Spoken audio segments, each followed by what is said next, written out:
I do think, honestly, I think China possesses a lot of advantages. I will list a few important ones to you. First one is the manufacturing capacity of China.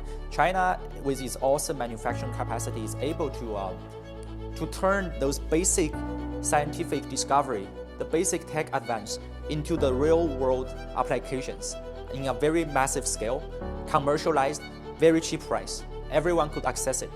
Secondly, I think it's about like the sheer amount of highly educated people in China. The other thing I think is also important is the institutions of the Chinese government. Chinese government has like very strong institutions that are able to implement the policies all the way from the top to the bottom in a very effective manner. They could pool all the resources together to achieve the collective objectives. I think these are the reasons why that China will outcompete the US in terms of tech. But I do not think like China and USA should be the natural enemies. As a matter of fact, I do think both Chinese leaders and the American leaders, good American leaders, conservative ones, they should work together. I think each of them should have their own proper, like their own justified sphere of influence in their different geographical regions.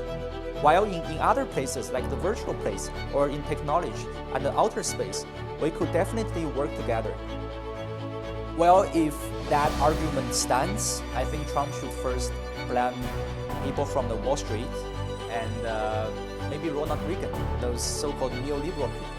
Because what happened was, the sheer fact was, since the 1980s, the manufacturing sector of the USA, which used to be the backbone of the white-collar society in the USA, has been like shifting out of the States to places like Asia, eventually after 90s to China. So it was Wall Street and US government's conscious strategy to outsource the production labor to the countries with the lower salaries. So that's how the American middle class got, like their whole structure got hollowed. Their jobs were lost to the Asian countries, I mean China included. So from the Americans' perspective, I do think that's a huge challenge for the American households. But they should first find the root cause of the problem. I think it's just the Wall Street, and plus whichever government official which Wall Street brought.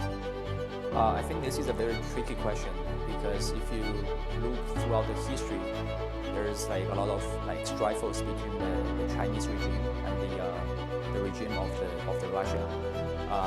But I do think the current strategic alliance between those two countries are based on very tangible strategic and mutual interests. But nobody understands like what's going to happen next, right? Because even during the World War II, World War I, there were like different allies broken apart and different like new allies forming.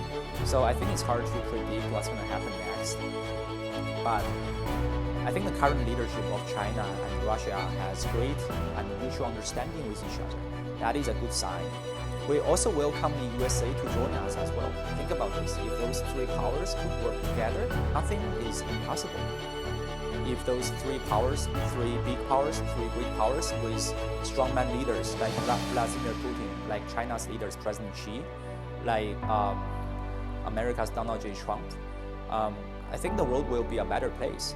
It's like each country could have their own sphere of influence, could have their own expertise in different industries, in different sectors, and they could, complement with each other to build a new world order that is based on more conservative value, more fair distribution of the resources among different strata of people.